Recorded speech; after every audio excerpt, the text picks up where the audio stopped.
मैं क्या करूं, युधिष्ठिर जी शोक में पड़े। उसी समय सरसैया पर लेटे हुए थे भीष्म पितामह जी, सरसैया पर लेटे थे। और जो पांडव है ना, ये भगवान कृष्ण को रिलेशन मानते थे, क्योंकि रिलेशन था भी, मगर जो भीष्म पितामह थे इनको गुरु मानते थे। तो सोचने लगे भगवान, चलो भीष्म पितामह भी मेरा दर्शन करना चाहते हैं और इनको शोक भी हुआ है, तो इनका शोक भी दूर हो जाएगा और मैं भीष्म पितामह को दर्शन भी दे दूंगा। इस प्रकार महाराज 5 प्रकार के उपदेश दिए हैं। पहुँचे हैं भीष्म पितामह के बाद। भीष्म पितामह जी, 5 पांडवों ने जाकर भीष्म पितामह के चरणों में प्रणाम किया है। भीष्म पितामह समझ गए, जहाँ पांडव रहते हैं वहाँ मेरा ठाकुर जरूर रहता है। इनकी रक्षा के लिए जान गए कि काली कमली वाला बंसी वाला आया होगा, तो कहने लगे आगे बुलाओ। सदेव देवो भगवान प्रतीक्षताम कलेवरम यावदिदम हिनोम्यहम। सामने आओ मेरे ठाकुर। सामने आ गए और कहने लगे, भीष्म पितामह को वरदान था इच्छा मृत्यु का। अब महाराज भीष्म पितामह ने शर्त रखा भगवान से कि जब तक मेरी मृत्यु प्राण नहीं निकलता है तब तक आप ऐसे सामने मेरे खड़े रहेंगे। अब भगवान सोचने लगे कि इनको तो इच्छा मृत्यु का वरदान है, पता नहीं कब तक प्राण को त्यागेंगे और मुझे खड़ा रहना पड़ेगा। तो भीष्म पितामह कहते हैं, नहीं नहीं हे ठाकुर, ऐसे नहीं। प्रसन्नहासारुणलोचनोल्लस मुखाम्बुजो ध्यान पतश्चतुर्भुज। आप प्रसन्न रहिए, ऐसे मुख न करिए अपना, प्रसन्न होकर मुझे दर्शन दीजिए। अब भगवान सोचने लगे, चलो प्रसन्न हुए और 5 प्रकार के इन्होंने उपदेश दिया पांडवों को। कौन कौन सा? दान धर्मान, राज धर्मान, मोक्ष धर्मान, विभाग स, और स्त्री धर्मान, भगवत धर्मान, समास अभ्यास योगता। दान धर्म के बारे में बताए, राज धर्म के बारे में बताए, मोक्ष धर्म के बारे में बताए और स्त्री धर्म के बारे में बताए और 5वां भगवत धर्म के बारे में बताए। महाराज 5 प्रकार के धर्म का वर्णन करते हुए आ गया माघ का महीना और शुक्ल पक्ष की एकादशी के दिन 11 श्लोकों में पुष्पताग्रक छंद में भीष्म पितामह ने स्तुति किया है। महाराज बड़ा ही सुंदर स्तुति है। आइए 2 मिनट स्तुति का गान करेंगे, फिर कथा को धीरे धीरे विश्राम की ओर ले चल रहे हैं।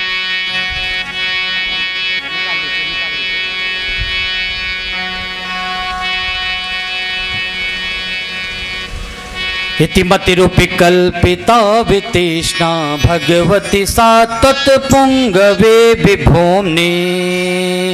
इतिमतिरूपि कल्पिता वितृष्णा भगवती सा तत्पुंगवे विभूम्नि। स्वसुखमुपगते क्वचिद् विहर्तुं प्रकृतिमुपेयसि यद्भव प्रवाह। त्रिभुवन कमलं तमालवर्णं रविकर गौरवराम्बरं दधाने। त्रिभुवन कमलं तमालवर्णं रविकर गौरवराम्बरं दधाने।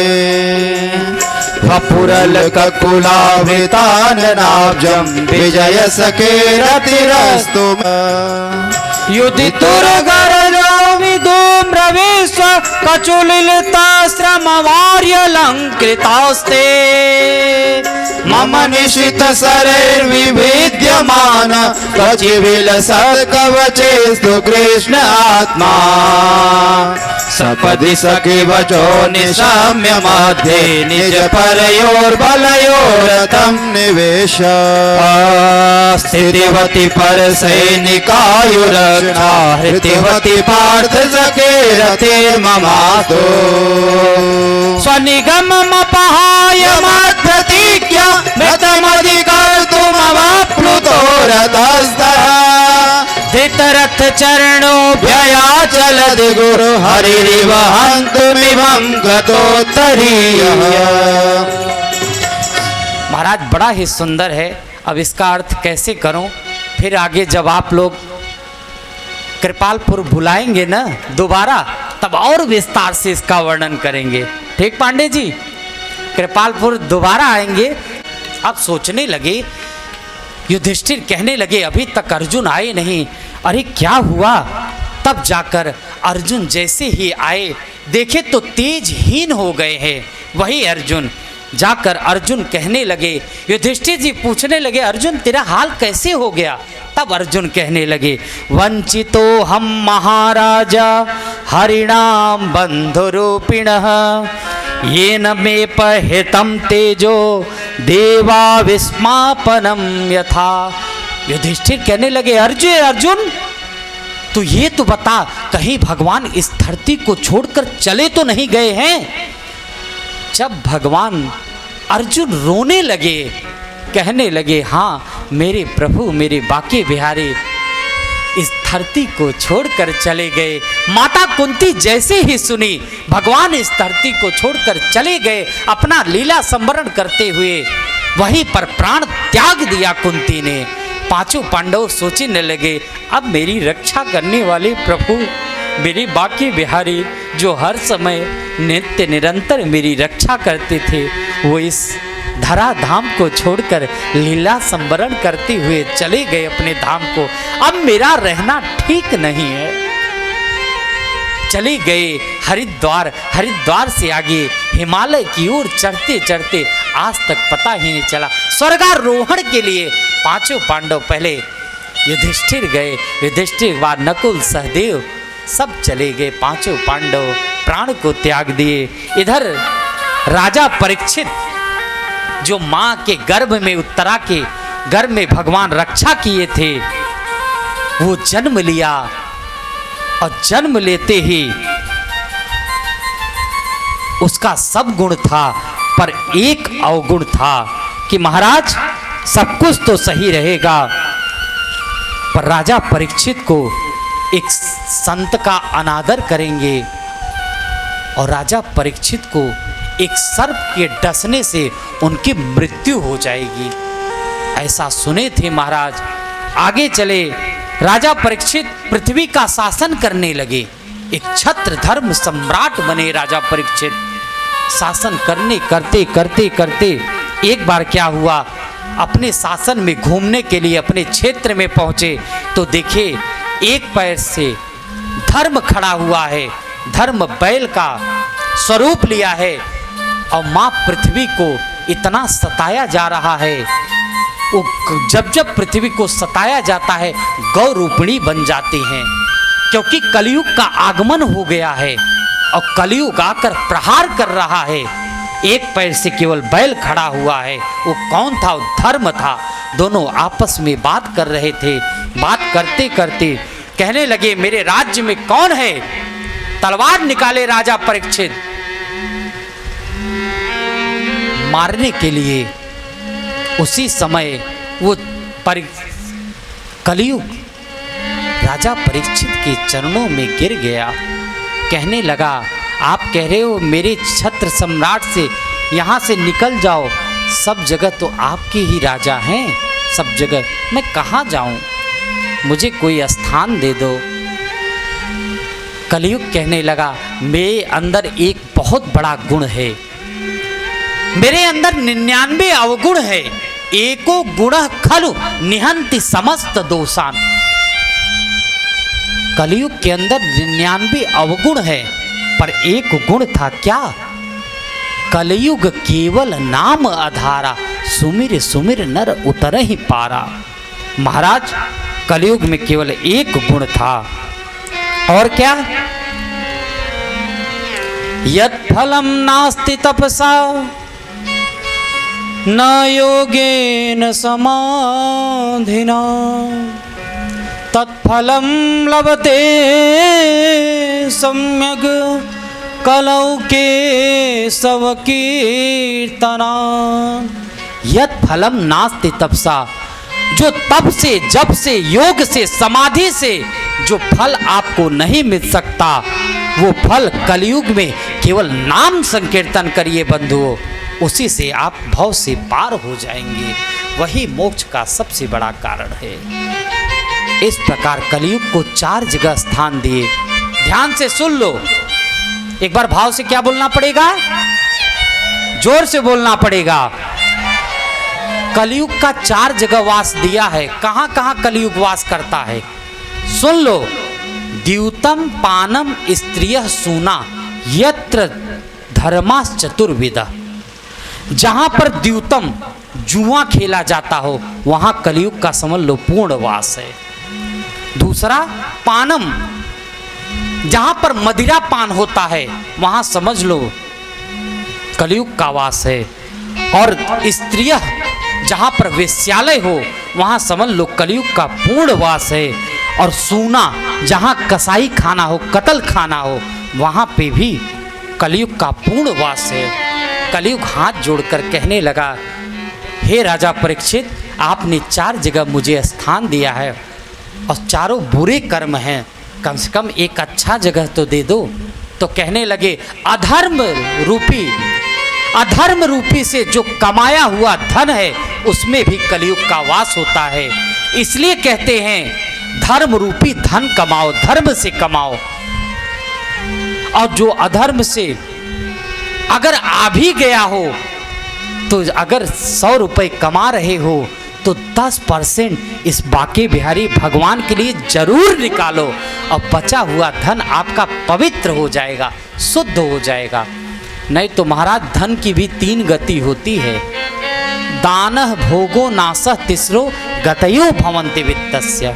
मैं आगे और बताऊंगा। तो इसलिए उन्होंने अधर्म रूपी 5वां स्थान वहां दिया। अब महाराज एक बार क्या हुआ,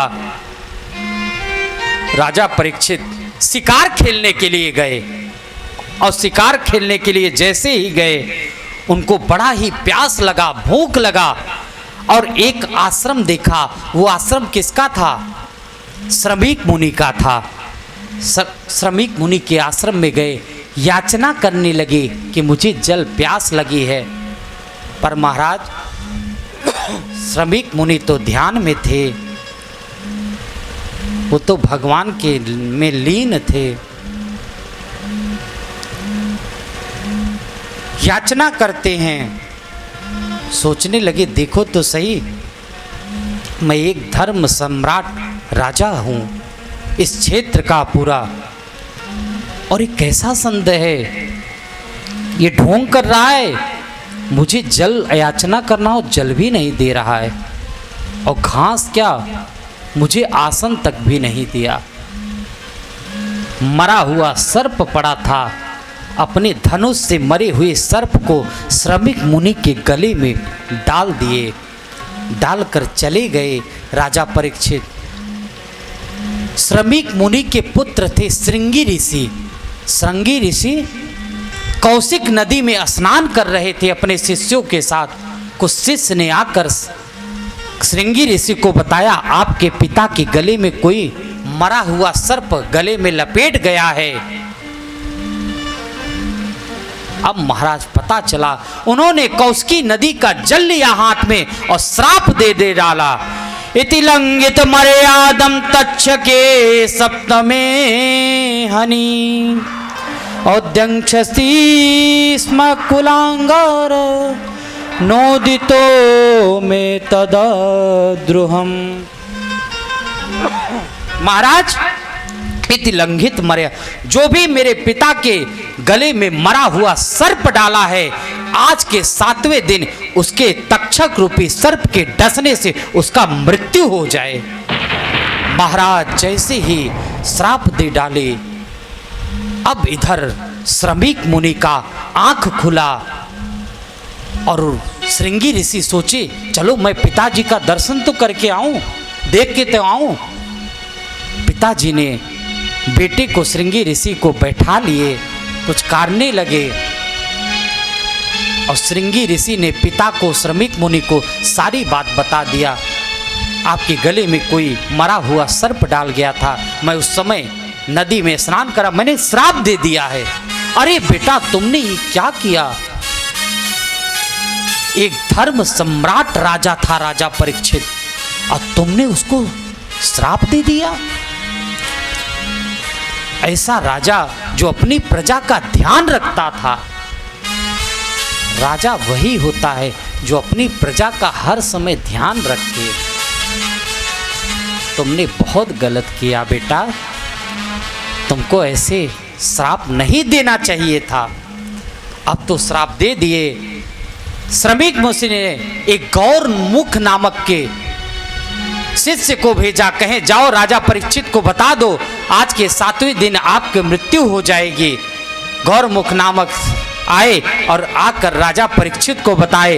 राजा परीक्षित क्या कहते हैं महाराज? अहो मया नीच मनार्यवत्कृतं निरागसी ब्रह्मणि गूढ़ तेजसी। ये शरीर कैसा जो एक संत का अनादर कर दिया, उनका अपमान कर दिया।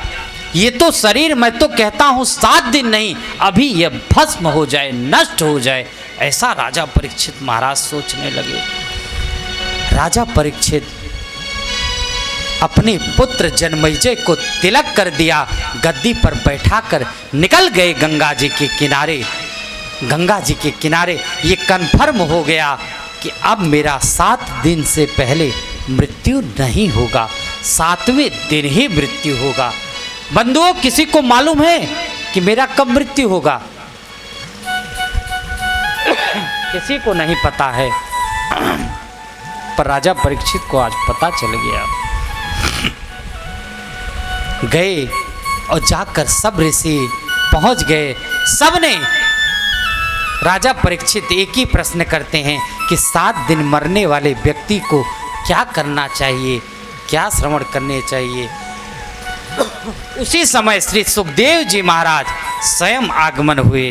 त्रत्ताद् भवद् भगवान व्यासपुत्रो यदृच्छया गामटमानपेक्ष अलक्षलिंगो निजलाभतुष्टो वृतश्च बालैरवधूतवेशः। साक्षात सुखदेव जी महाराज राजा परीक्षित को गंगा के किनारे आ गए और स्वयं सुखदेव जी महाराज नन्हे से, साक्षात विष्णु ही है जो सुखदेव जी का अवतार लेकर स्वयं आए हैं राजा परीक्षित का कल्याण करने के लिए, राजा परीक्षित को कथा श्रवण कराने के लिए। और राजा परीक्षित ने विधिवत षोडशोपचार से पूजन किया है। और पूजन करने के बाद क्या कहते हैं? ये शाम संस्मरणात् पुंसाम सद्यः शुद्ध्यन्ति वै गृहा किम पुनर्दर्शन स्पर्श पाद शौचम सनादिभि। हे प्रभु, आपके स्मरण करने से हे गुरुदेव जिसका पाप नष्ट हो जाता है और शुद्ध्यन्ति वै गृहा, उस तुरंत पवित्र हो जाता है। और हमें तो कितना बड़ा सौभाग्य मिला है, ये मुझे स्वयं सौभाग्य प्राप्त हुआ है। क्या? किम पुनर्दर्शन, मैं आपका दर्शन भी कर रहा हूँ, आपका स्पर्श भी कर रहा हूँ, और पाद शौचम सनादि भी, आपका चरण भी धो रहा हूँ। ऐसा कहते हुए राजा परीक्षित ने हाथ जोड़कर कहा, प्रभु एक ही प्रश्न है मेरा। क्या है? अतः पृच्छामि संसिद्धिम योगिनाम परमं गुरु। पुरुषस्य कर दर्शन भी करेंगे और हमारे ब्राह्मण देवता बढ़िया सुंदर भजन सुनाएंगे, और उसके बाद तत्पश्चात आरती करेंगे। आरती के बाद प्रसाद लेकर फिर यथावत गंतव्य स्थान। बोल श्रीमद् भागवत महापुराण की जय, श्री सुखदेव जी महाराज की, आज के आनंद की जय। जय जय श्री राधे श्याम।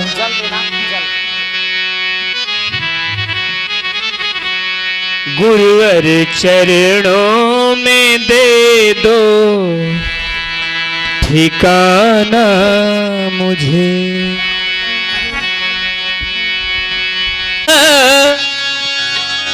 दिखाना मुझे, हाँ दिखाना मुझे। मैं भटकता हूँ राह, दिखाना मुझे, दिखाना मुझे। गुरुवर चरणों में दे दो ठिकाना मुझे, गुरुवर चरणों में दे दो ठिकाना मुझे।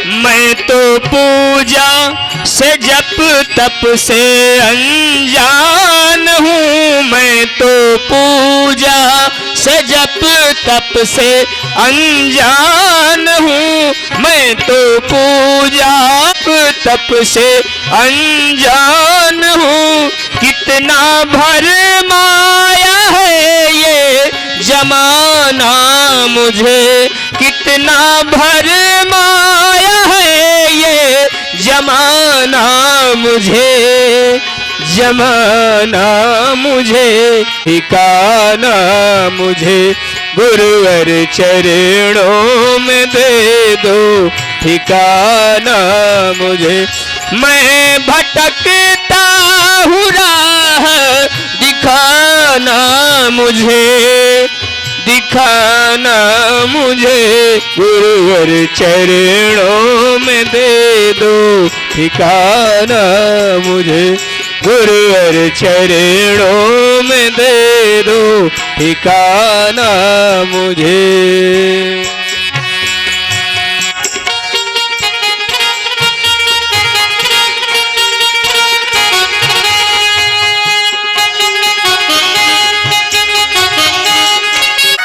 तन कहीं और है, मन कहीं और है, तन कहीं और है, मन कहीं और है। सुख की चाहत की भारी यहाँ दौड़ है, सुख चरणों में दे दो ठिकाना मुझे। गुरुवर चरणों में दे दो ठिकाना मुझे।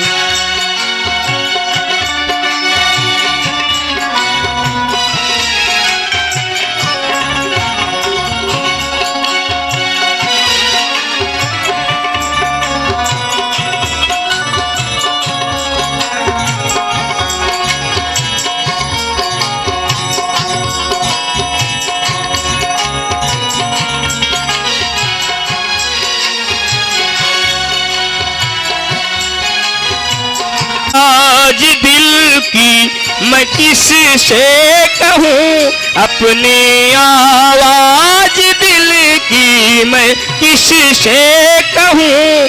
इस मुसीबत से तू ही बचाना मुझे, इस मुसीबत से तू ही बचाना मुझे, हाँ बचाना मुझे। गुरुवर चरणों में दे दो ठिकाना मुझे, गुरुवर चरणों में दे दो ठिकाना मुझे। मैं भटकता हूँ राह, दिखाना मुझे, दिखाना मुझे। गुरुवर चरणों में दे दो ठिकाना मुझे।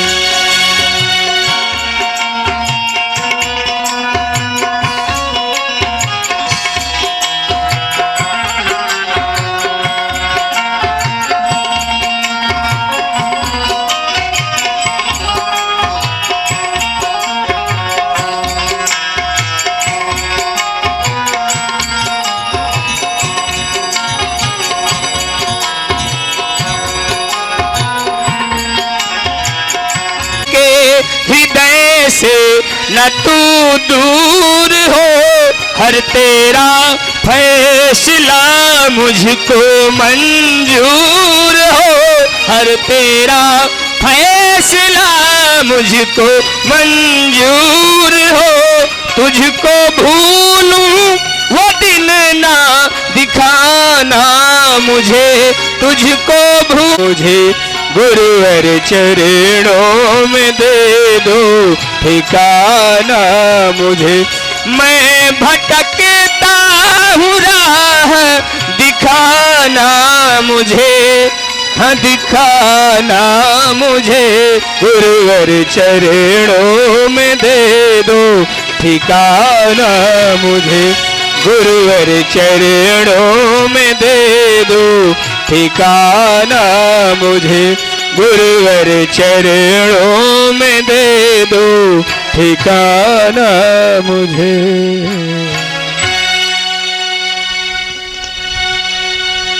श्राद्धे बोले वृंदावन वर्ष।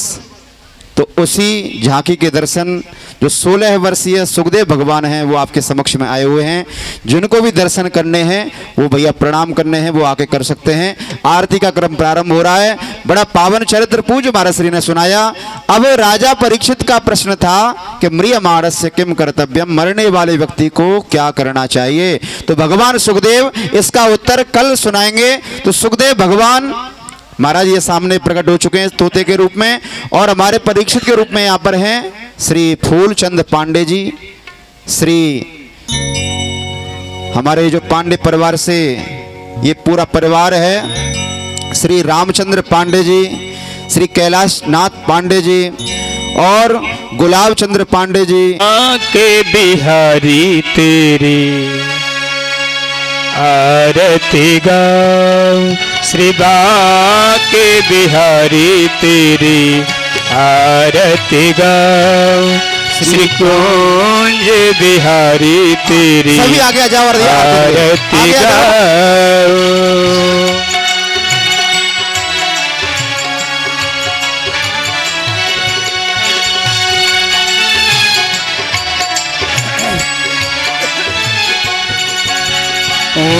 मोर मुकुट तेरे शीश पे सोहे, मोर मुकुट तेरे शीश पे सोहे, मोर मुकुट तेरे शीश पे सोहे, मोर मुकुट तेरे शीश पे सोहे।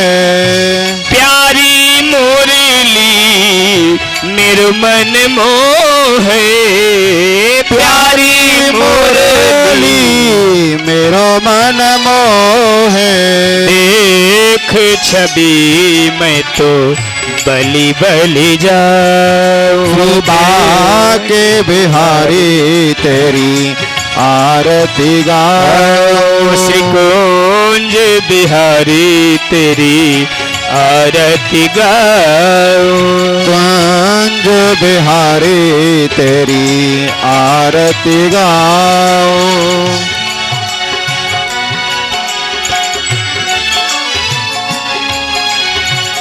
वृंदावन बिहारी लाल की, श्री सुखदेव भगवान की।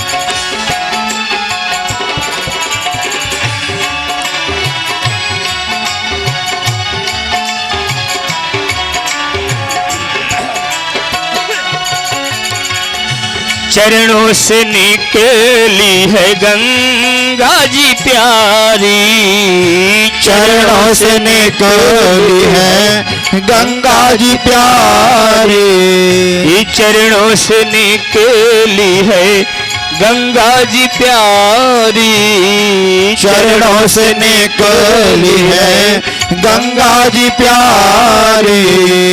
जिसने सारी दुनिया तारी, जिसने सारी दुनिया तारी, उन चरणों में मैं शीश झुका।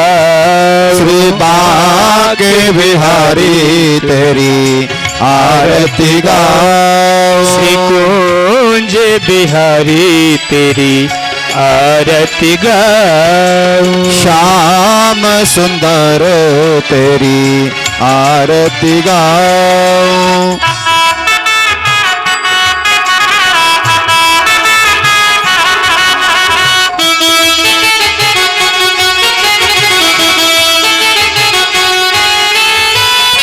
व्यास दास के नाथ आप हो।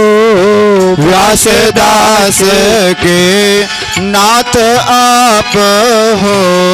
व्यास दास के नाथ आप हो।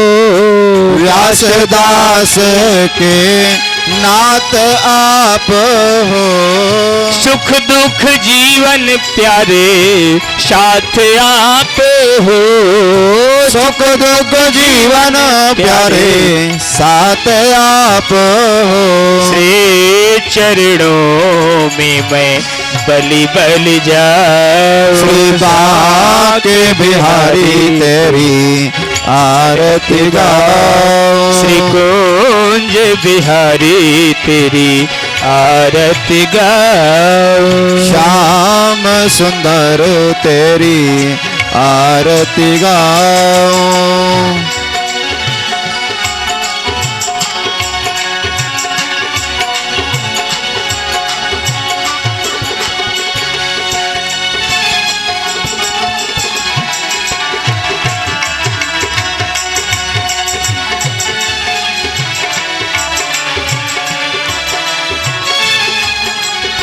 श्री हरिदास के प्यारे तुम हो। श्री हरिदास के प्यारे तुम हो। श्री हरिदास के प्यारे तुम हो। श्री हरिदास के प्यारे तुम हो। मेरे मोहन जीवन धन हो। मेरे मोहन जीवन धन हो।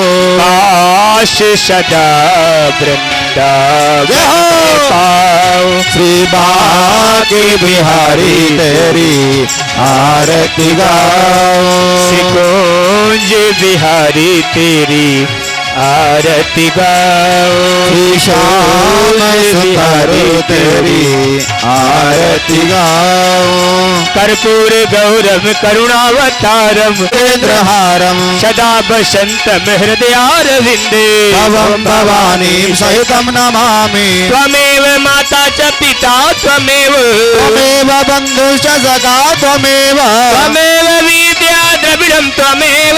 त्वमेव सर्वं मम देव देव। के बिहारी आरती गाओ। श्री श्याम सुंदर तेरी आरती गाओ। श्री कुंज बिहारी तेरी आरती गाओ। श्री बाल कृष्ण तेरी आरती गाओ। श्री के बिहारी तेरी आरती गाओ। भगवान की अनंत बलवंत श्री हनुमंत लाल की। श्री हनुमान जयंती महोत्सव की। आज के आनंद महोत्सव की। नमः पार्वती पतये हर हर महादेव।